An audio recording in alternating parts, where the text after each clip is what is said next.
Okay. Feels like it's been a while since we did this, even though that's not true. Yeah.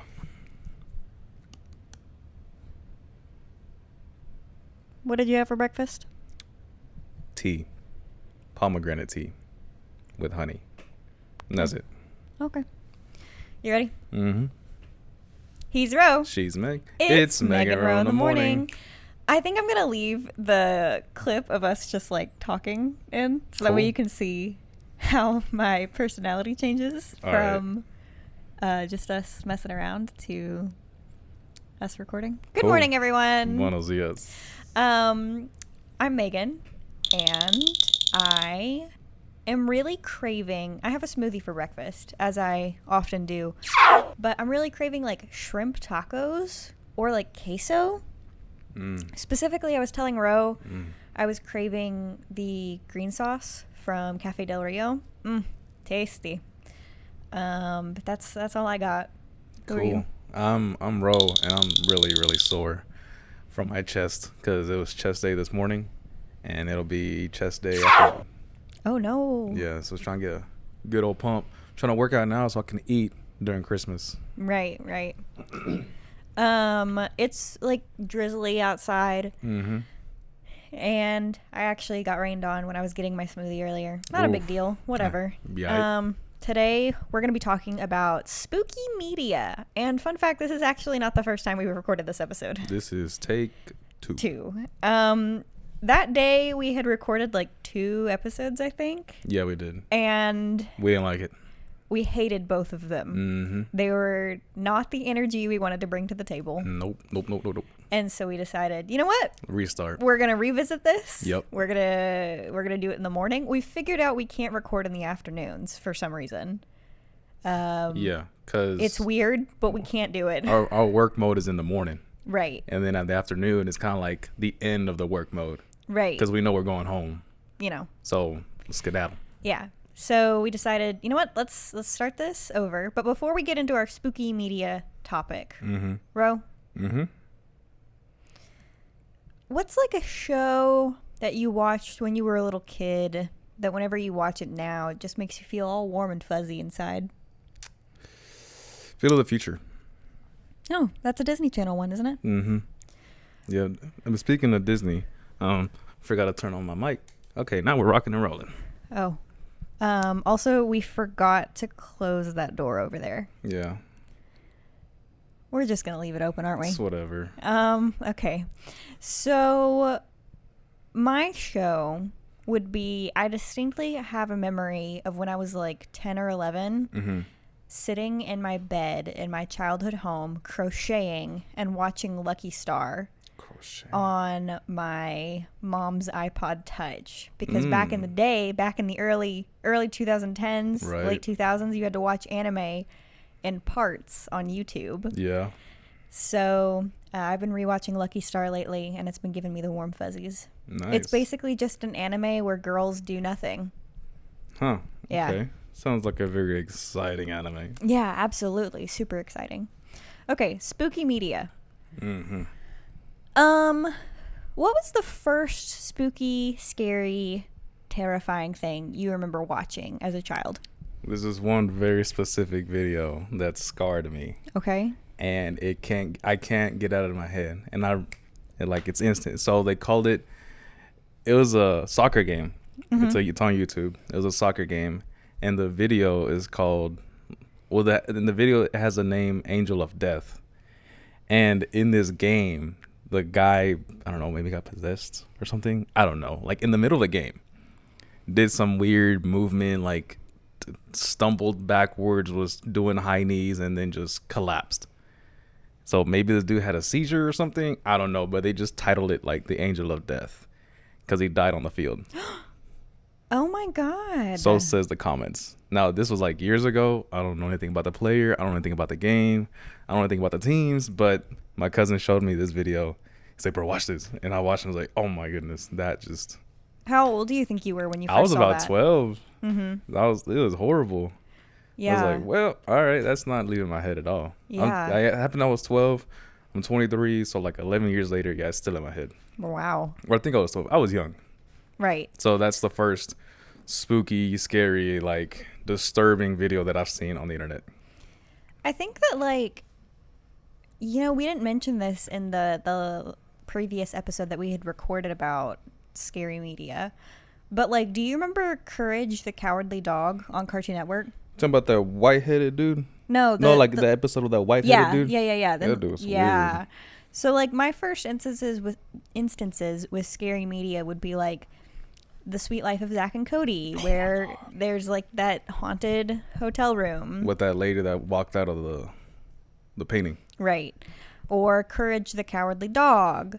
Or that episode of SpongeBob where they stay late at night and Nosferatu comes up. The slinging slasher. Yeah. Slashing, singing. Yeah, that. But then, like, as I got older, like, okay, so when I was like 10, 9 or 10, I played Majora's Mask with my brother. And Majora's Mask is the most terrifying of the Zelda games. It's just, overall, it has a very, like, creepy, unsettling vibe. Mm-hmm. And it didn't help that there was a creepy story on the internet about it called Ben Drowned. And I had you look into Ben Drowned. Yep. What did you think as an adult? Because as a child, Ben Drowned, like, freaked me out. Now I'm like, okay, you can tell when stuff isn't real. Right. Like, you can obviously tell. And when games glitch, so video watchers, I'm quoting, glitch on the game, it's just like, first of all, it was weird how everything just changed. Right. And I was kind of like disturbed and like wondering, for a split second I was wondering if it was real or not. Right. Because it was like really disturbing, really weird, and like it didn't look too edited. Like, it looked legit, and I'm like, yo, it's kind of weird. And like, imagine watching that like 10 years ago. Yeah. And you're like a child. This is real. Right. This is real. Like, oh my goodness, my phone, I keep on doing that. So Ben Drowned, okay, Majora's Mask, it's a game where you play as a kid named Link, and you end up in this, like, parallel universe, and the world is going to end in 3 days, and you have to keep resetting time in order to, like, save the world.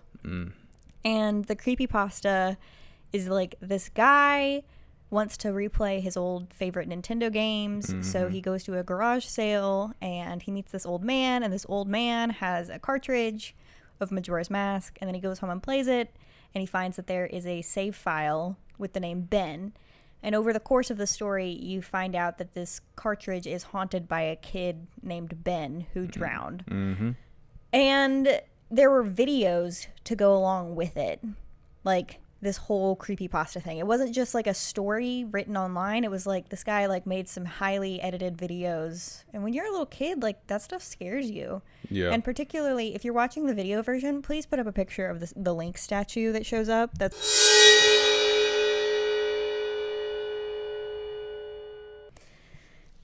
And then shortly after that, when did you first hear about, like, Slender Man? I think it was like 17, 18. Really? So that's kind of late. Yeah. Because, like, the Slender Man trend was, like, the early 2010s. Right. Yeah, I was like 17 or 18 years old when I paid attention to Slender Man. Before, I've heard about him, but I just like brush it off like, whatever, right? But I actually paid attention, and I was like, oh crap! And then there was like a game, right? A PC game where you walk around the woods. You have to find pieces of paper, I believe, and then you have to find all of them before Slender Man finds you, and then you just, game over. Right. At that point.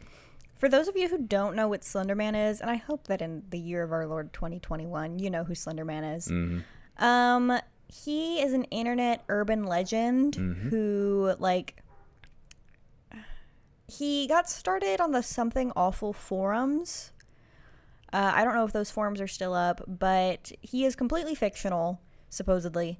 And he is a tall man who wears a suit, a black suit, and he doesn't have any facial features.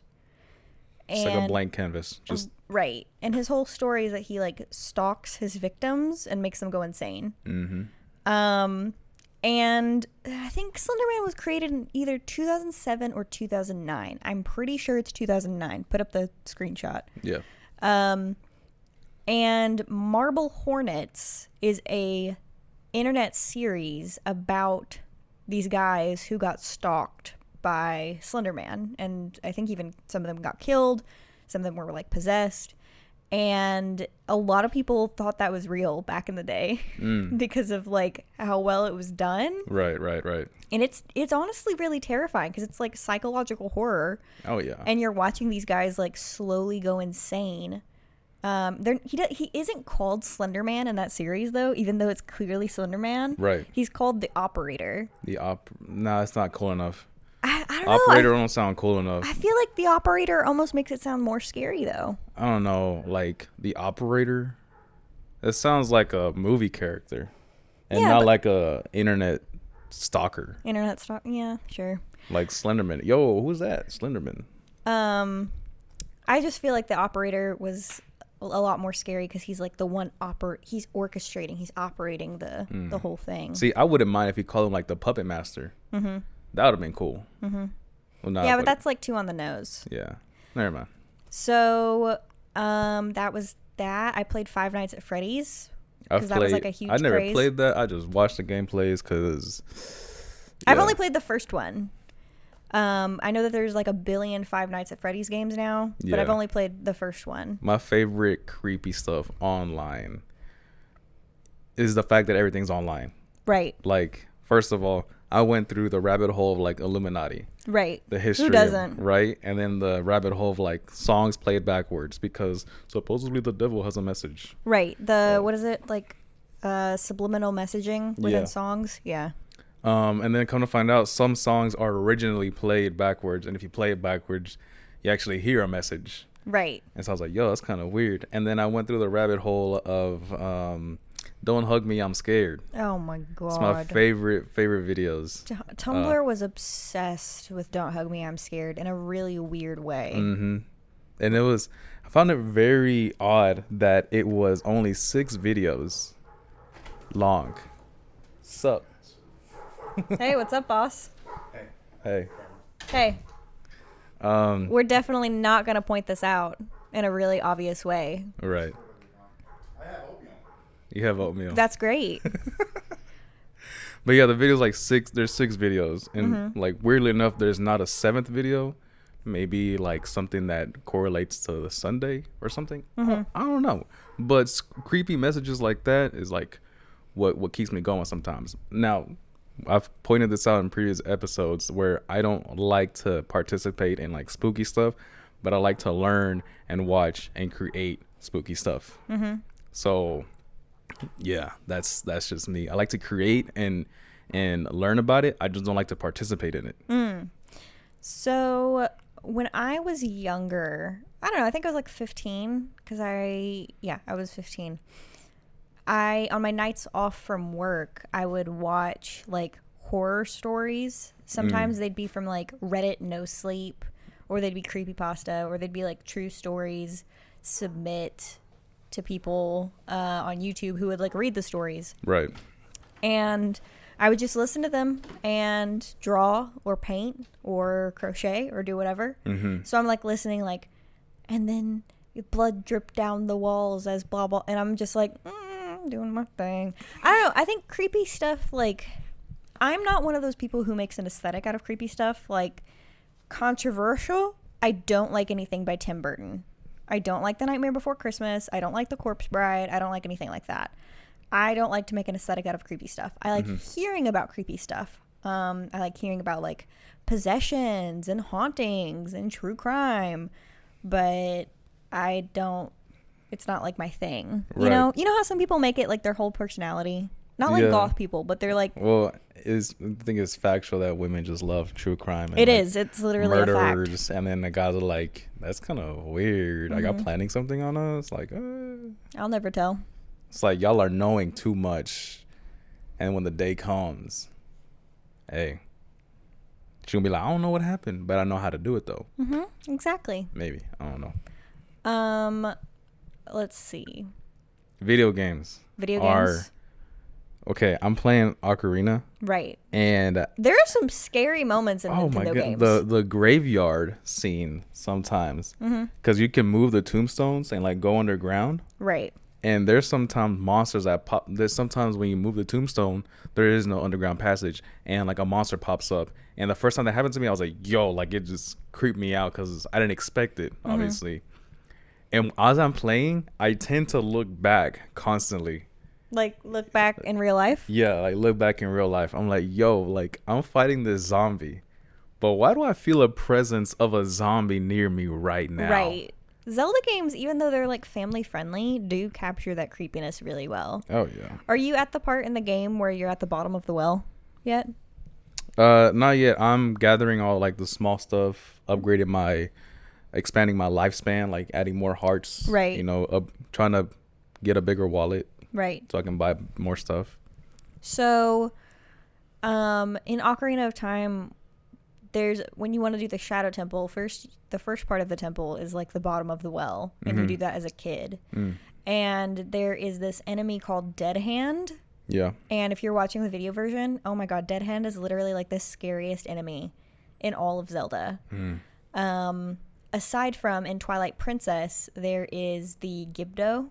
And again, there's pictures on the screen. And that part in Twilight Princess, you do the Forest Temple, the Fire Temple, the Water Temple, and then you have to go and do the temple that's in the desert, which is formerly like a prison where like only the worst of the worst criminals were held there. And all of the like monsters in that temple are skeletons, like small skeletons, big skeletons, skeletons that you have to use a bomb to blow up. And there's also like ghosts, like pose. Yeah. And I hated doing that one as a kid. And it even scares me like now as an adult because it's just like freaky. It is freaky. Nintendo did well with that. One thing I was never like, it never stumbled upon me, or I never like got to experience, which I'm kind of glad I didn't get to experience, was the whole Momo thing that happened like 2 or 3 years ago in the US. I mean, it's like an old thing in Asian culture, but it recently happened here, and like the news was all about it. Social media was like, watch out for Momo, and I'm like, who? Momo? Who's that? I never seen videos about it. Like I never watched a video and like Momo popped up and like, hey, you know, do this or do that. I'm like, right. I don't know. Like I've never experienced it, but I learned about it, and it's like it's just a lady with chicken legs, like her chest. It's just made by an artist from like I think it's Japan, maybe. Yeah, like it was just a sculpture that he made. That looks very unsettling. Yeah, like that stuff is kind of weird. They just took a picture, and then that picture turned into a meme, and that meme turned into like a curse, and then like it dived into the surface web, and then it started like attacking kids on like YouTube videos, Facebook videos, something like that. I'm like, that was weird.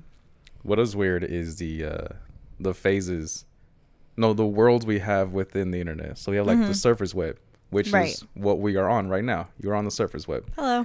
And then you have deep web, which is like security, FBI stuff, like they go below surface.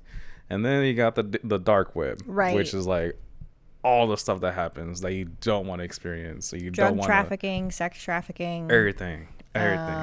Like torture. Like you can hire assassins on the dark web. Supposedly, I've never gone on it. I watch YouTube videos to learn about it, so I know like if one day something were to happen to my computer, and it's like something I don't know, I'm like, all right, this is getting hacked by somebody on the dark web, right? Or something is going on, like get a whole new laptop. So the thing about like with what you're talking about on the deep web is like you're right. Like surface level web is like anything that you can have, you can easily access, right? Yeah, public access.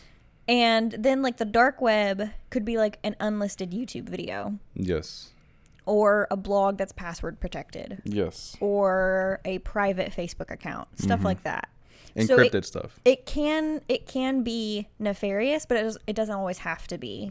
And then the dark web is what we're talking about, where it's like really bad. If you want to get freaked out, definitely look up stuff about the dark web. Oh yeah, there are YouTubers that purchase mystery boxes from the dark web. And whatever is inside those mystery boxes, God willing, whatever they did to put that stuff in there, and you can't. This is what I learned too. You can't purchase with your credit card or your debit card. You have to have crypto to be able to purchase, so specifically Bitcoin.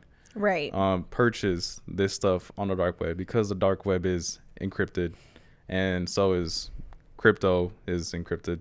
There is no address to get on the dark web, or like the dark web. You have to use like Tor. Like you specifically have to go looking, so you're not just going to stumble upon the dark web by your normal internet searches. You have to go looking for it. We are not encouraging y'all to go to the dark web. Don't do it. We're just relaying information if you don't know. Right. When I was younger, I regretfully had a PewDiePie phase. Who didn't, really, if you were on YouTube at the time? Right. And I feel like he really got a trend started where you would play scary horror RPG Maker games. And I was just telling you about RPG Maker games yesterday. Yep. So I feel like the least scary one is probably Ebe. It's about a little girl who goes to a museum and things get crazy. And I mean, it's still pretty scary, but it's not the scariest. And then there's like The Witch's House, Corpse Party, Misao, Mad Father. Like, if you were on YouTube in the early 2010s, you remember like everybody playing those games. PewDiePie, Markiplier, Jacksepticeye, all those guys were playing those games. I feel like Mad Father and Misao were probably the scariest. The Crooked Man was also a part of that like genre of games, but I didn't find it as scary as the other ones. Right. But those are scary. I also regretfully was watching this YouTuber. I forgot his name, but he did a lot of like the creepy factual stuff, like the secrets behind BTS, or like the secret behind the Illuminati, or what was his name? He had like the Illuminati symbols, like from Scary Level. And he was like, why did you regretfully watch him? Because the stuff that came up on him, the like his history stuff. Oh, well, I don't know who you're talking about. That's what I'm trying to remember the name. It had to do something like with assault or something. I don't know. Well, I know a lot of those like Let's Player guys have turned out to be like total terrible people. He had a brand. He was like a pig on his shirt. Oh, Shane Dawson. That dude. Shane, that guy. No, I hate Shane Dawson. That guy. See, I don't even remember his name. Good thing. Yeah. That guy. He effectively got kicked off the internet. Right. Yeah. Before I knew all that kind of stuff. Then, no, I watched Shane Dawson too. What are those videos? I will not. Whatever those videos are called, where like he would do like conspiracy theories. Conspiracy stuff. That's what it was. Right.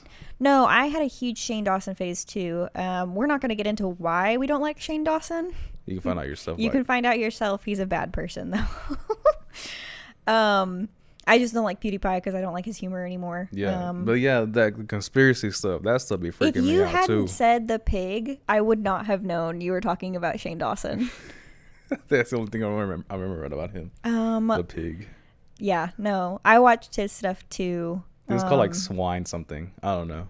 But one of the guys who I really like to watch, who does cover like kind of scary stuff, but he doesn't. I feel like the issue with guys like Shane Dawson when they're like covering conspiracy theories is that they only really talk about the stuff that supports the conspiracy theory and not stuff that debunks it. Right. Because they, just want to have an interesting video. Yeah, anything for the views. There's this guy called Lemino. I'll send you his channel. It's Limino. And he only posts like once or twice a year. Oh, okay. But his videos are like top tier quality. And so he's talked about the DB Cooper case, that guy who like hijacked a plane and then like disappeared. Yeah. He's talked about like the possible end of the world scenarios. He's talked about the Illuminati. Like, he's talked about all these different things, and he talks about them. He doesn't like completely discourage like the conspiracy theory, but he tries to look at it from a factual perspective. Like, here are the facts as we know them, and here's what's most plausible, instead of just being like, the Illuminati definitely exists. Like, because that's how some people on the internet do it. Yeah. But like, it's like unsettling, but it's not like scary. Right. And I appreciate that about Let Me Know. And I feel like he needs more followers, which is why I'm like, go check him out if you like documentary style type things. And he has a really amazing voice. I used to watch this guy. I would listen to his videos. What was his name? What was he about? He would do like, I've unsubscribed from him now because I don't watch like a lot of that kind of stuff anymore. But he would just talk about scary stories that people would send in. And I feel like his name on YouTube started with a B. Beware. You say something while I'm looking this up because I'm hoping I can find him. Okay, I'm gonna bring up that video I showed you yesterday where the guy talked all monotone. Mm-hmm.